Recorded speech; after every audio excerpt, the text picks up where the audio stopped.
The year was 1882 and the Australian cricket team was on an England tour. International cricket was just 5 years old then. Just 5 years ago, an English team had gone to play two test matches in Melbourne, Australia, starting what would then become the first ever international test series. Australia went on to win the first test by 45 runs in the first ever test match, and their opening batsman Charles Bannerman also became the first ever centurion in test history, scoring 165 runs in 285 minutes.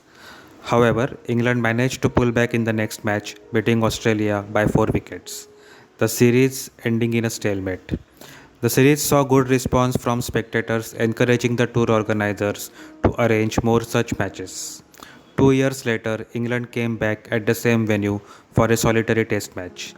Australia trumped England in this solitary match with an easy 10 wicket win. Frederik Spoforth was the standout performer for Australia, bagging 13 wickets in the match, also becoming the first bowler to take a hat trick in the process. In 1880, Australia went on their first ever England tour and played a singular test match. England emerged victorious by 5 wickets in this match, with W.G. Grace scoring first ever century for England. In the Australian cricket season of 1881-82, England played a 4-match test series in Australia, with Australia emerging victorious with a 2-0 margin. This series set the tone for the return leg of Australia touring England. In May 1882, Australia set foot on England for what was going to be a very long tour. Australia started the tour with a match against Oxford University, which they won by 9 wickets. Thereon, Australia played a total of 14 first class games before playing the solitary test match against England.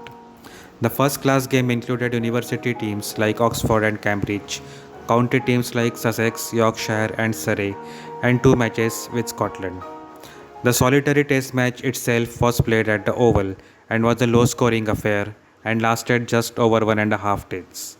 Australia, who were being led by Billy Murdoch, won the toss and elected to bat first.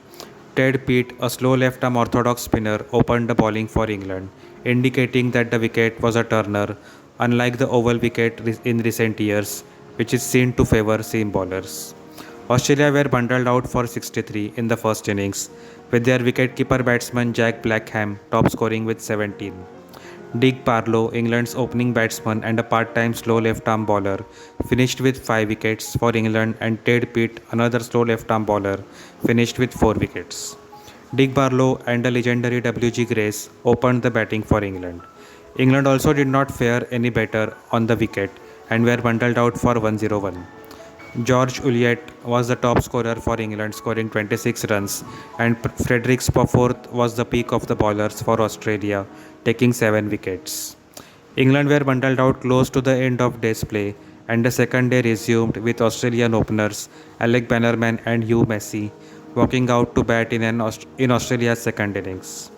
Australia fared better in the second innings, scoring 122, with Hugh Massey scoring the only half century of the game with 55 from 60 balls. Australian captain Billy Murdoch gave good company to Massey, scoring 29 from 55 balls. Ted Pitt was the peak of the bowlers for England, picking up 4 wickets.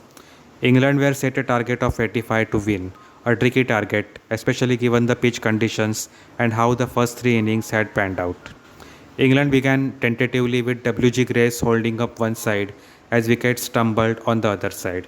England captain Monkey Hornby, who had opened the innings along with W.G. Grace, fell for 9 when England's score was 15. Dick Barlow came at number 3, was dismissed for a golden duck. George Juliet, who came in at number 4, steadied the ship a little along with W.G. Grace, forging a partnership of 36 runs, but both fell in quick succession. From 51 for 2, England were bundled out for 77, losing the match by 7 runs. Frederik Spofford once again was the peak of the bowlers, picking up 7 wickets and ending with match figures of 14 for 90. The England spectators, who had been following the touring Australian team for close to 4 months now and who had not forgotten the beating England had received in Australia just a few months ago, were not happy with the result. The Sporting Times, a weekly British newspaper of that time, took a satirical tone to mock the England cricket team and published an obituary. The obituary stated that English cricket had died and that the body will be cremated and the ashes taken to Australia. In England's tour of Australia in 1882-83, England captain Ivo Bleak vowed to regain those ashes, and the English media picked up the term and dubbed the tour as Quest to Regain the Ashes.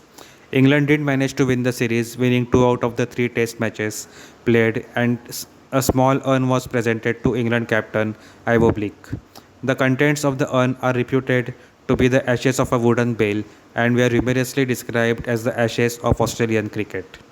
The urn is currently kept in the Marylebone Cricket Club, the owners of the Lord's Cricket Ground. If you would like to hear more such cricketing stories, give us a thumbs up and leave a comment below.